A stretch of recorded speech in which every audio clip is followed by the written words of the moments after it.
तो सुनो, एक बार की बात है। एक गांव में एक किसान था। बहुत मेहनती था, लेकिन थोड़ा सख्त मिजाज। उसके पास एक पुराना गधा था। गधा बूढ़ा हो चुका था, लेकिन फिर भी रोज बोझ ढोता था। किसान सुबह सुबह अपनी आलीशान फार्म हाउस के आंगन में बांस की कुर्सी पर बैठा चाय पी रहा था। सफेद धोती कुर्ता, लाल फेटा लगाए, जैसे कोई बड़ा आदमी हो।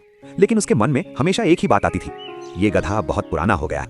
एक दिन गधा अपने पीठ पे बोरियां लेके काम कर रहा था, लेकिन फिर थक गया, रुक गया और बैठ गया। आंखें ऐसे कर रहा था जैसे कि उसको प्यास लगी है और आराम करने की जरूरत है। उसके पैर कांप रहे थे।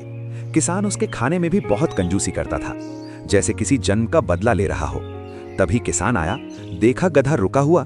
देख के किसान ऐसा चिढ़ गया जैसे उसके बीवी ने उसके हाथ में कटोरा थमा दिया हो। किसान चिढ़ के बोला, अरे ओए गधे, क्या हुआ? चल उठ, काम कर, नौटंकी कहीं के। गधा डर गया। डर के मारे फिर चल पड़ा। ई आदमी हमरा के रोज डांटत रहेला, लेकिन कबू पानी तक न मांगेला। हमरा अगला जिंदगी में हम चाहत बानी कि ई मालिक हमार गदहा बने। फिर एक दिन कुछ अलग हुआ।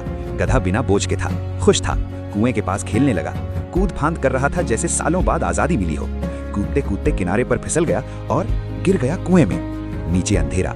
गधा डर गया, ऊपर से देख रहा था। किसान भी वहां खड़ा था। गधा नीचे से आवाज लगा रहा था, हमार मदद करीन मालिक। किसान ने देखा और वहां से उसे, अरे ये तो पुराना हो गया, काम का नहीं रहा, ऐसा बोल के वहां चला गया। फिर गांव के 5 आदमी के साथ किसान आया।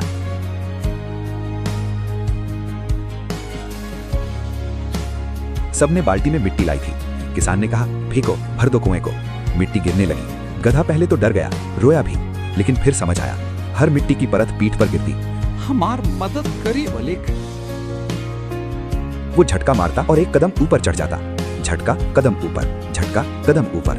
गांव वाले मिट्टी फेंक रहे थे और गधा चुपचाप ऊपर आ रहा था, जैसे कोई सीक्रेट प्लान बना रखा हो। आखिरकार कुआं पूरा भर गया, मिट्टी ऊपर तक आ गई। गधा बाहर खड़ा मुस्कुरा रहा था, साफ सुथरा, खुश।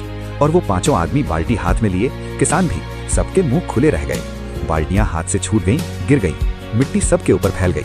किसान का चेहरा देखने लायक था, जैसे कोई प्लान पूरी तरह उल्टा पड़ गया हो। गधा बाहर खड़ा मुस्कुरा रहा था, जैसे कह रहा हो, देखा, मैं अभी भी काम का हूँ। तो दोस्तों, कहानी का सबक ये है, जिंदगी में कभी कभी मिट्टी तुम पर गिरती है, लेकिन उस मिट्टी को रोने की जगह इस्तेमाल करो। झटका मारो और ऊपर चढ़ जाओ, क्योंकि जो तुम्हें पुराना समझता है वो कभी नहीं जान पाता कि तुम में कितनी ताकत बाकी है।